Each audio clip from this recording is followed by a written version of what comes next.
Je sais pas, moi j'ai clôturé.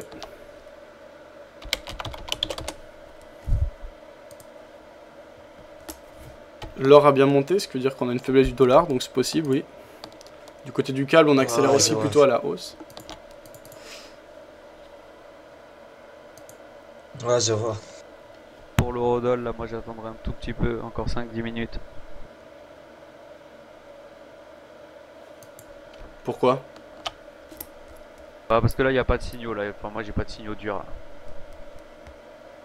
Tendance haussière, mais trop tard pour rentrer.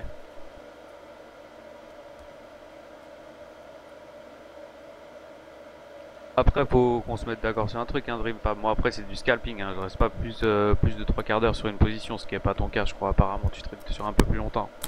3 quarts d'heure, c'est plus du scalping là.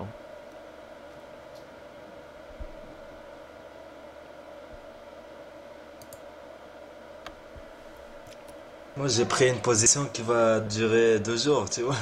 Pour H4 là.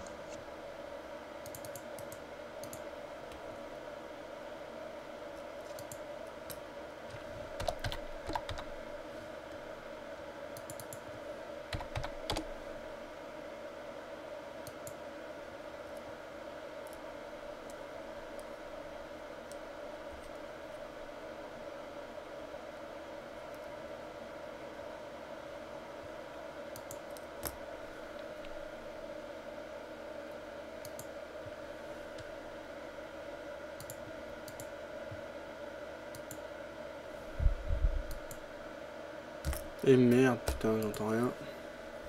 Bon bah je sens que ça va encore bugger là.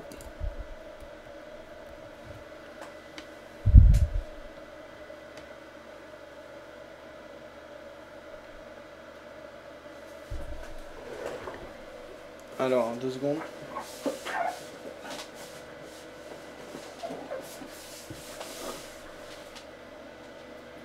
C'est ça, je comprends pas.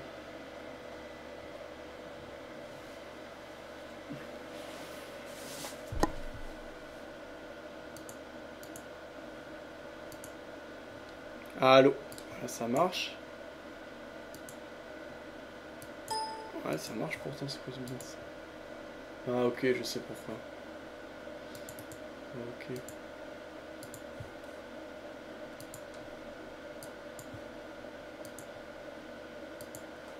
Quand les vendeurs tentent de reprendre en main le marché sur l'argent, sur l'or, pardon.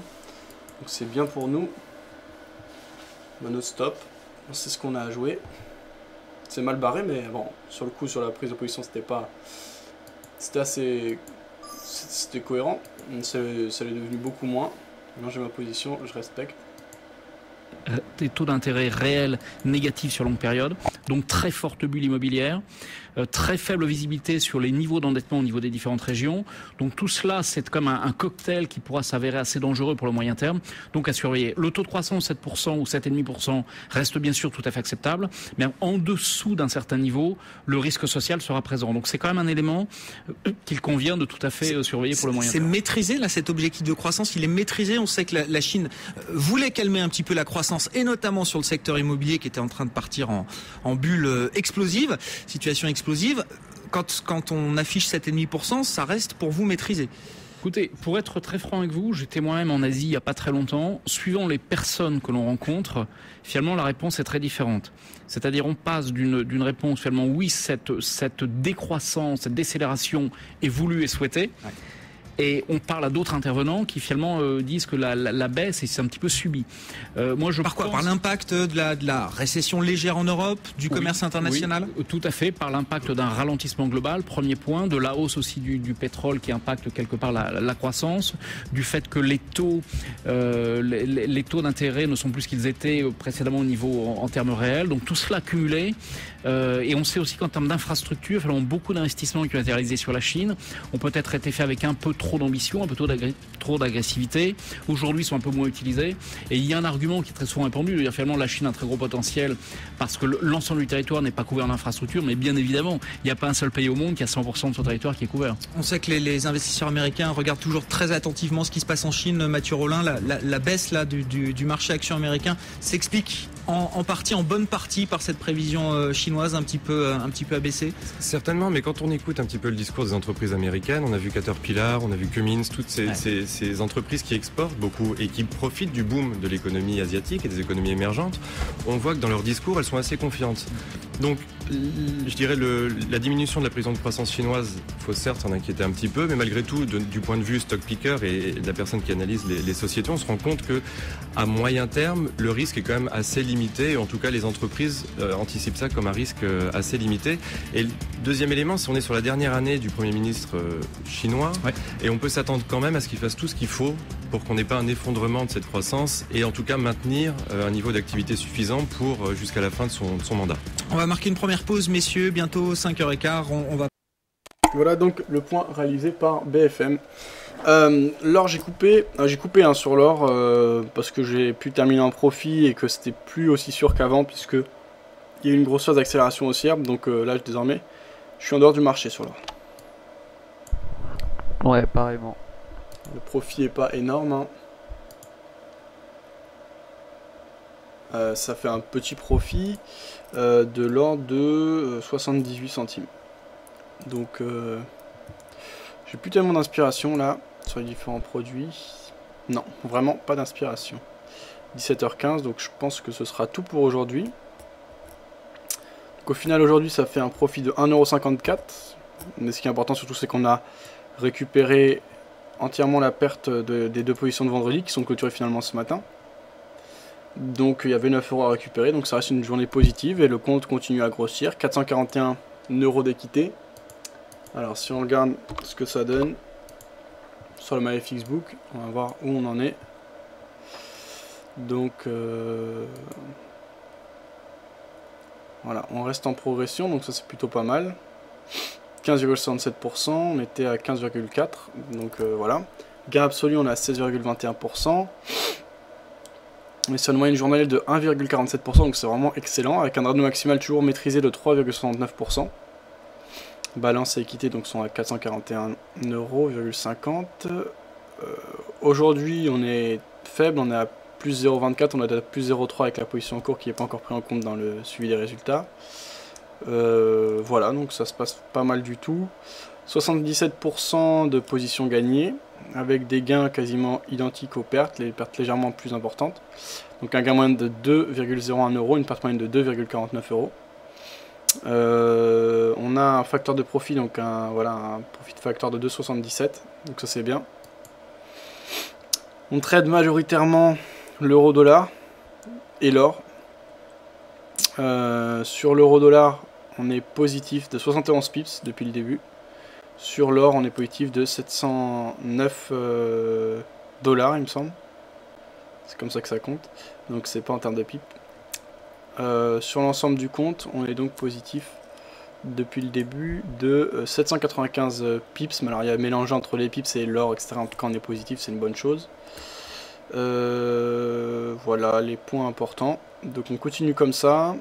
Et voilà, pour l'instant je suis assez content de la gestion parce que je prends mes pertes, ça y a pas de souci. Et je pense avoir des choses intéressantes. Alors là je vois que ça bouge un peu, moi ce qu'il me faut c'est du mouvement. Sur l'or aussi ça bouge un peu, mais sur l'or on a eu un gros mouvement de hausse. Donc même si je devais reprendre une position, cette fois ce serait plutôt à l'achat sur l'or. Donc à voir. On est dans une zone de support ici. Peut-être une dernière prise de position acheteuse sur l'or, ouais, ça pourrait m'aller ça. Je vais la tenter, oui je le tente, long sur or. Ok, prise de position à l'achat sur l'or à l'instant. Et merde, putain, ça me casse les couilles, oh là là. Putain, mais je vais même plus utiliser ce putain d'expert là, on m'a encore fermé la position directe. Putain, quel con je suis, c'est incroyable. Putain, quel connard. Bref, je reprends en position à l'achat sur l'or. Avec encore du spread mangé pour rien, surtout que sur l'or le spread il est pas gratuit. Quoi qu'il arrive d'une manière ou d'une autre, en plus je le paye. Putain de merde. 28 centimes. Avec une entrée à 1703,46. Et d'ailleurs je suis rentré à 1703,29, donc plus bas. Bah c'est bien pour un achat. Comment ça se fait? 1703,29. Il n'y a pas mort d'homme, mais bon, bref, ça me casse les couilles. Bref. Alors.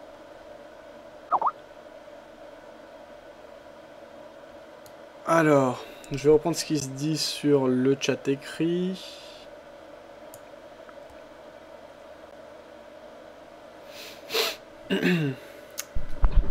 Ouais, c'est pas mal la Dreamfab, c'est pas mal ça.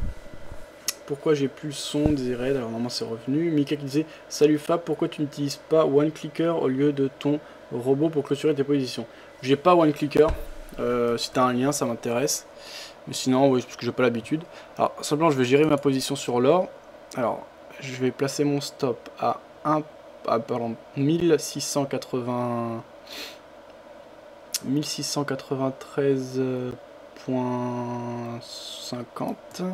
sous les précédents plus bas de la journée. 1193,50. Ok. Et donc des objectifs multiples.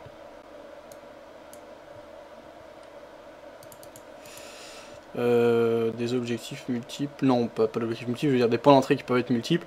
Si jamais ça part dans le mauvais sens. Moi aussi pareil, signal d'achat. Pour l'or, j'y vais. Si jamais ça part dans le mauvais sens, je serais susceptible de prendre de nouveau position à l'achat. On verra sur quel niveau. Alors là déjà on va enlever ces fibos.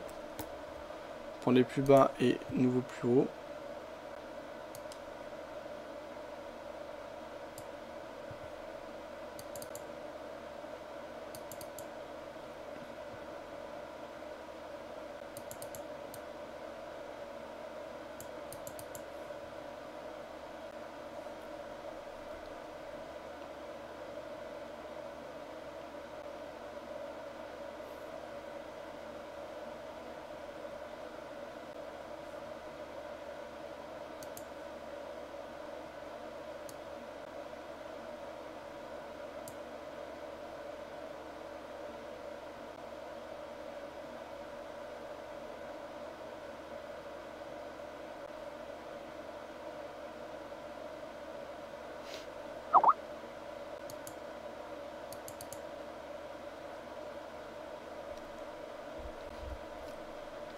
« 59 centimes de profit.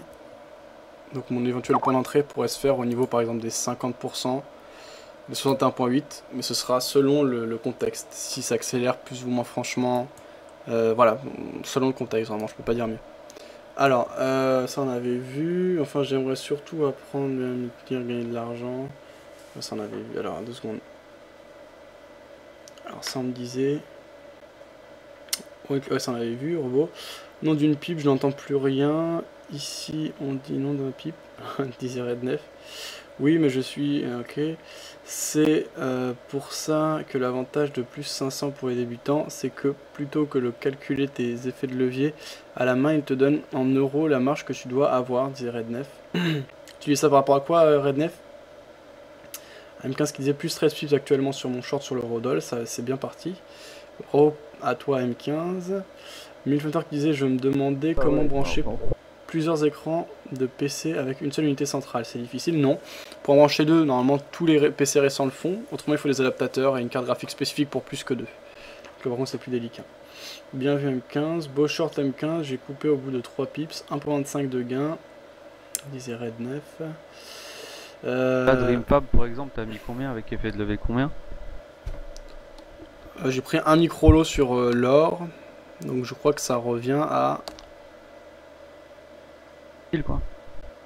Je crois que ça revient à en fait une once en fait.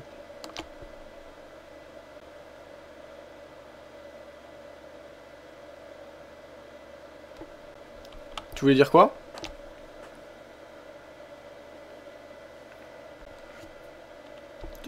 T'as dit quelque chose après j'ai pas entendu en fait. Non, rien, nickel. Oui, que ça faisait une unité quoi, ouais, une once. C'est ça en fait. Ouais, voilà, c'est ça.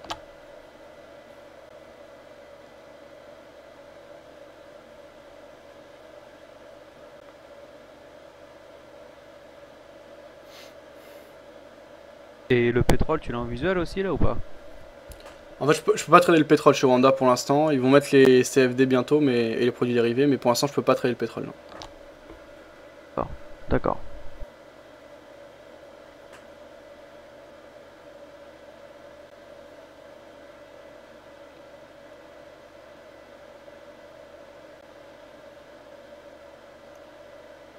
Alors, bien vu M15, Redneck qui disait beau short M15, j'ai coupé au bout de 3 pips, 1,25 de gain.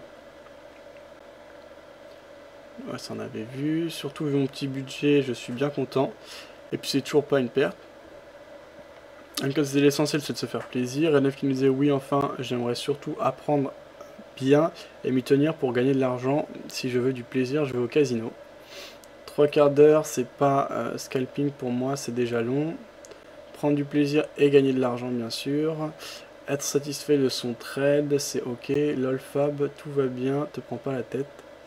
Satisfait je suis, j'essaye surtout de prendre Là au c'est bon sérieux pour Laurent, j'ai des bons indicateurs, hein. Je sais pas pour toi, mais là c'est bon. Bah moi c'est toujours la même chose. En fait moi j'ai pris long parce que... En fait tout à l'heure j'avais pris short parce qu'on avait eu une pression vendeuse et on avait tenté de casser les précédents plus bas à court terme. Ensuite ça avait complètement échoué, on avait une grande ombre à la baisse. Les acheteurs avaient tenté de reprendre en main le marché, on était revenu au contact de la résistance oblique baissière. Étant donné qu'on avait tenté de casser à la baisse les précédents plus bas, je me suis dit c'est cohérent de prendre position à la vente maintenant parce que la pression reste vendeuse. Ensuite on a eu la grosse bougie haussière, on a complètement cassé la zone de résistance. J'ai moyenné à la baisse avec un stop au-dessus des précédents plus hauts, j'ai réussi à m'en sortir. Donc tant mieux, sinon c'était un stop. En l'occurrence derrière j'avais plus d'arguments haussiers. Donc au moment où on a eu une phase de rebond, j'ai repris position à l'achat. Voilà. Toi c'est quoi les indicateurs utilisés?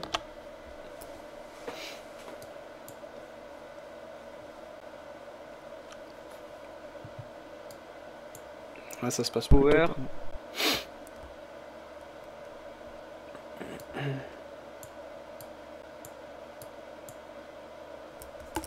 C'est basé sur quoi? C'est un indicateur basé sur quel calcul? Lequel, la William? J'ai pas entendu en fait, t'as dit quoi? Power non? T'as dit? Ouais, c'est un indicateur basé sur la William. D'accord. Et après sinon en principal une MA10, après une BB middle. Ça c'est mes deux principaux indicateurs, la MA10 et la BB middle. Enfin, le truc de base hein. Enfin je crois.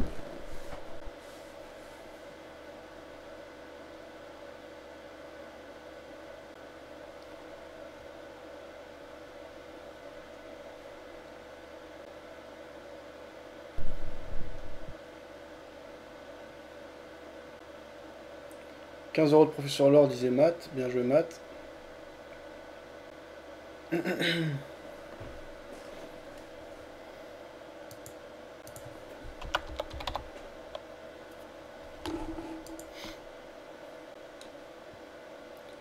Grèce, 12 banques et assureurs annoncent leur participation à l'échange. 12 grandes banques, assureurs et fonds d'investissement européens ont annoncé lundi leur participation à l'échange de dettes proposé par la Grèce à ses créanciers privés qui doit permettre d'effacer jusqu'à 107 milliards d'euros. Le fabricant de chariots, ça on avait vu.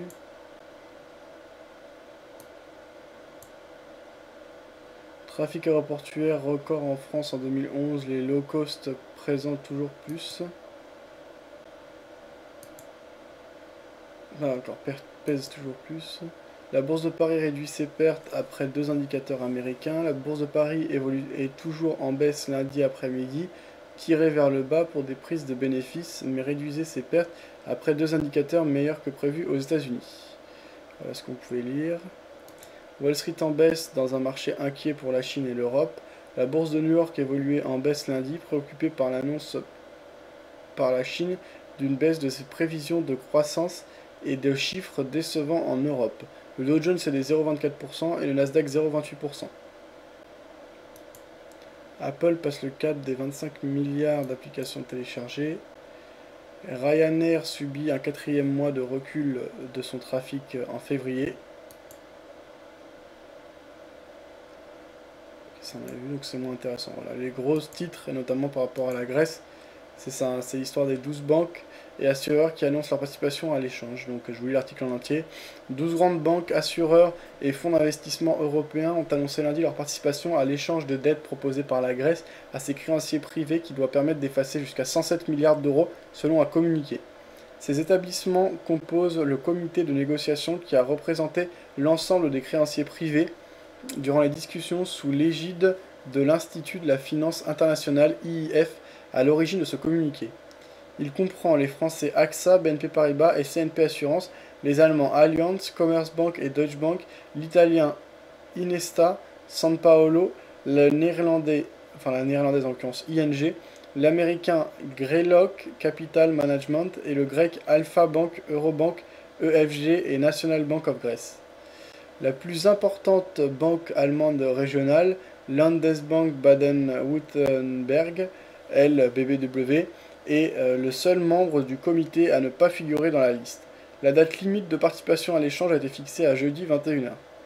Les représentants des créanciers privés ont trouvé fin février un accord avec la Grèce et ses bailleurs de fonds publics sur un échange de dettes qui doit effacer 53,5% de la valeur initiale des obligations qu'ils détiennent, soit 107 milliards environ, sur environ 200.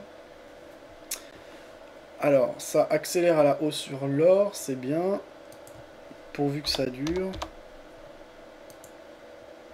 Pourvu qu'on casse les précédents plus hauts dans un premier temps. Paraît-il que la D4 ramène la dette grecque à 170% du PIB.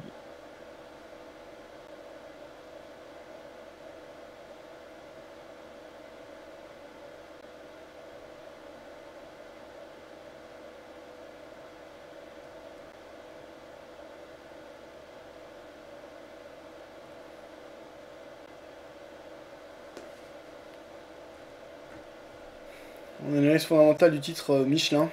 On va s'écouter ça. C'est réalisé par Fortuneo.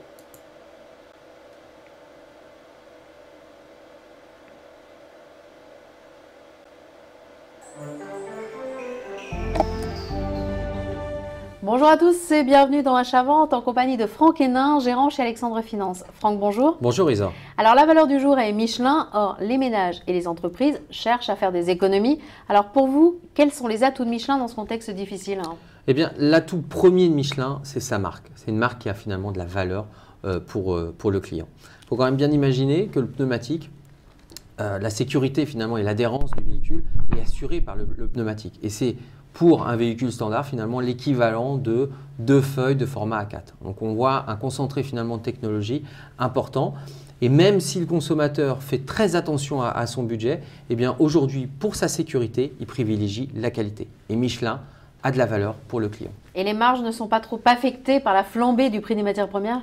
Alors c'était une des inquiétudes fortes finalement pour l'année 2011, flambée des matières premières, et Michelin a démontré sa capacité à répercuter dans les prix de vente la hausse des matières premières et a démontré finalement le fameux pricing power. Et ils ont, il me semble, aussi un programme d'amélioration de la compétitivité? Exactement, donc conjuguer capacité à répercuter la hausse des prix plus un plan de compétitivité, il y a une forte capacité pour Michelin à absorber la hausse des matières premières. Alors en termes de perspectives, celles fournies par la société sont très ambitieuses. Vous croyez qu'elles vont être atteintes?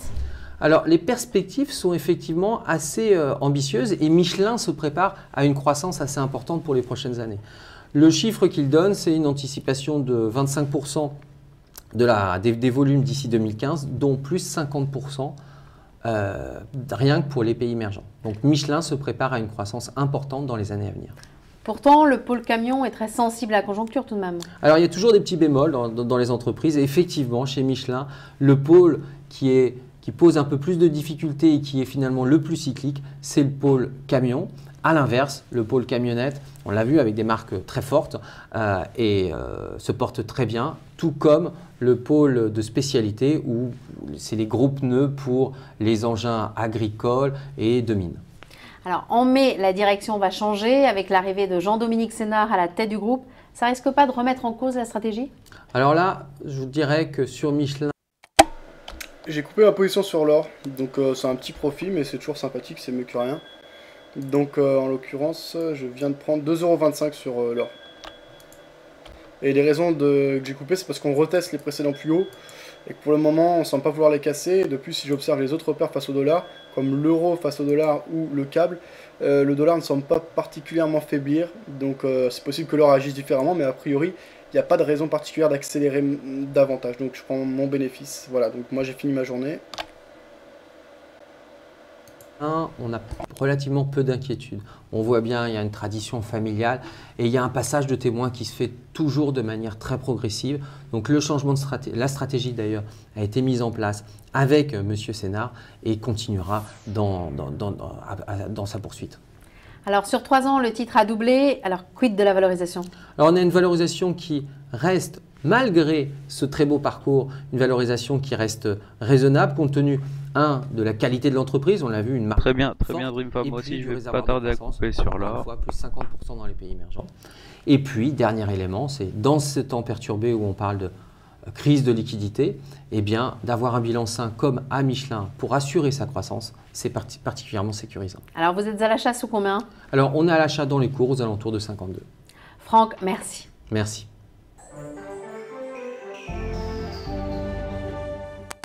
Voilà, donc on terminera là-dessus. Je vais faire le point sur ce qu'ils disaient sur le chat. Donc merci en tout cas pour votre suivi tout au long de la journée. Demain on recevra Alexandre Baradès de chez Saxo Bank. Donc ce sera une après-midi intéressante avec un intervenant de qualité. Donc je suis vraiment très content de le recevoir. Donc j'espère vous voir nombreux. J'essaierai de transmettre au maximum vos questions. C'est pas toujours évident quand j'ai un invité. Ça on avait vu. Alors LOL nous avait rejoint, ça va. LOL. Alors, ça on avait vu. Satisfait, je suis ok. En tout cas, super émission. J'aime des M15, ok. Bah c'est bien. Logique qui disait non fab, ça doit être des points, soit 7,05 $. Voilà, position fermée sur l'or. Alors, qu'est-ce que tu entends par point en fait, Luigi? Tu parles par rapport à l'or? Parce que moi, j'avoue que je me rends pas bien compte par rapport à l'or, alors que les acheteurs mettent la pression. Bon, après, il faut savoir prendre ses bénéfices, même si on casse là, j'aurais pas de regrets. Mais ouais, par rapport à l'or, tu me disais, non, pour toi, c'est pas un non, c'est autre chose, Luigi, c'est simplement en termes de points. Nice, oh my god. 10ème 15, ça fait mal juste au moment de partir, ça fait chier ça. Tu ouvres, ça ferme. Ouais, bah après, c'était une erreur, c'est de ma faute. Et les erreurs sont partie du trading, donc c'est comme ça. 28 centimes de spread, ça pique.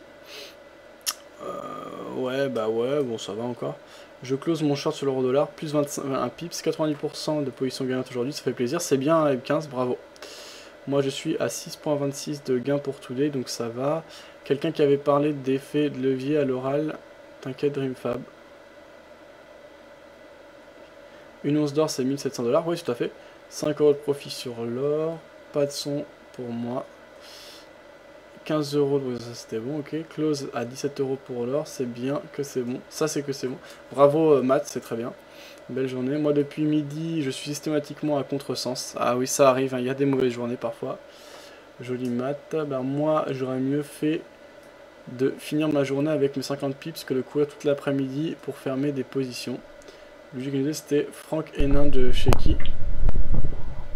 Je ne sais pas, Luigi. Attends, je vais te donner le lien vers...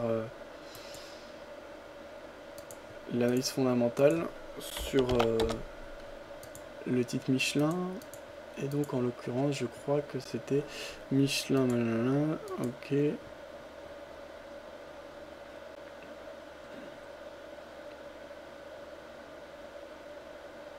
n'y a pas le nom.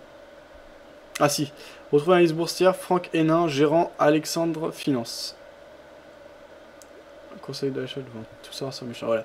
C'est bien, franchement c'est bien leurs analyses fondamentales, parce que déjà il n'y a pas beaucoup de monde qui fait l'analyse fondamentale, à Fortunéo, et ensuite ils se mouillent, à la fin ils donnent un prix d'entrée, etc. J'aime bien, voilà. Alors, pas de problème Luigi. Donc ça on avait vu. Close 17 € pour l'or, moi je dis systématiquement à contresens, ok. Ça on avait vu, oui. Ah, t'es encore là, Fab, salut. Plus de courant du matin jusqu'à 16h45. Ah, ça, c'est pas cool. Vraiment, c'est pas bien. Sur l'or, alors que là, on a des vendeurs qui mettent de la pression. Desjardins, je fais un petit break. Oui, l'or, c'est en point, d'accord. Fra qui nous dit, alors Luigi, t'as pu faire quelques trades de winner cette fin d'après-midi? Non, je finis neck today. Ça met fin à une superbe série. Ok, Luigi, bah écoute, ça arrive. C'est pas la fin du monde, hein. Je pense que tu avais pu t'avais enchaîné les bonnes journées, donc voilà. C'est quoi? C'est une perte maîtrisée, elle fait partie de ton plan de trading et surtout de ton plan de money management. Okay, super, merci. Juju qui dit connaissez-vous le site Live Forex? Pas spécialement, je crois que j'en ai déjà entendu parler. Juju. Voilà. Alors Juju, je vais regarder ça rapidement, le site Live Forex, pour te répondre.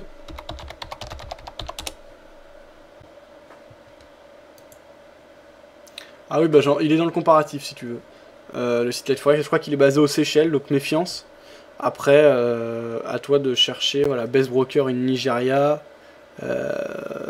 Most Stable Broker in Asia, Affiliate Pro Innovateur, Best Foreign Exchange, Best Affiliate Program.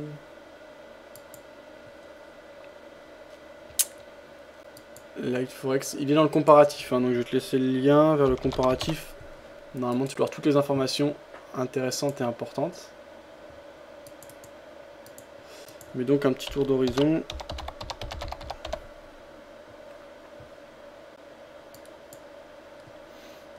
Alors les spreads ils sont moyens, mais tu peux choisir soit fixe soit en variable. Ça peut être pas mal. La régulation ils sont aux Seychelles, ce qui est pas top. Ils proposent des plateformes MetaTrader, MetaTrader 5, etc. Ils proposent le forex, les matières premières, les CFD. Tu pourras prendre à partir de 1 $. La position minimale, a priori c'est moins que ça. Donc ça doit être du nano-lot je suppose, puisque la position est, le dépôt minimum est de 1 $, mais j'ai mal noté. T'as un levier 1,500, voilà. Donc bah, t'as toutes les informations sur le comparatif.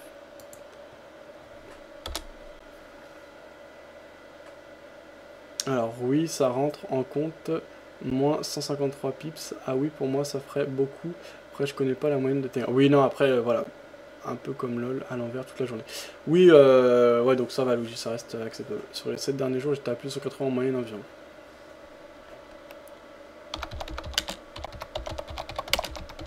Ok, bah moi je vais vous souhaiter une bonne soirée à tous, bon trade, et je vous retrouve demain.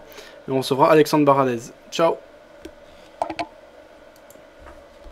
Alors bonne soirée à tous, bon trade, et j'espère que vous avez fait une bonne journée. Hein. Ok, salut Fabien. Bah à la prochaine. Ouais, demain, ouais. Demain, je reçois Alexandre Baradez de chez Saxo Bank. Donc, je sais pas si tout le monde écoutait l'émission ou pas. Donc, ouais, c'est un trader intéressant et bah, qui a de l'expérience. C'est quelqu'un qui passe régulièrement sur BFM Business. Donc, ouais, ça va être intéressant. Je peux vous poser toutes les questions que j'allais poser. Ça marche. Et on peut lui passer un rib? Et sinon, votre journée, elle est positive à vous? Oui, dans l'ensemble, elle est plutôt bien positive là. Bonne journée. Ok, c'est bien. X-Trade, toi, c'est positif? Bah, mon short a été coupé sur la position hedging, donc ouais. D'accord, c'est bien. Vinzo, toi, tu termines comment aujourd'hui? Ou je dis que même question. Ah non, juste mon deuxième compte, il a une petite perte. J'ai une petite position là sur euro-dollar, mais c'est pour long terme, tu vois. D'accord, donc t'es acheteur ou vendeur à long terme sur Rodol? Ah, j'ai acheté position d'achat là. Ok. Ok, allez, bah bonne soirée à tous, à bientôt. Ah, ok, bonne soirée.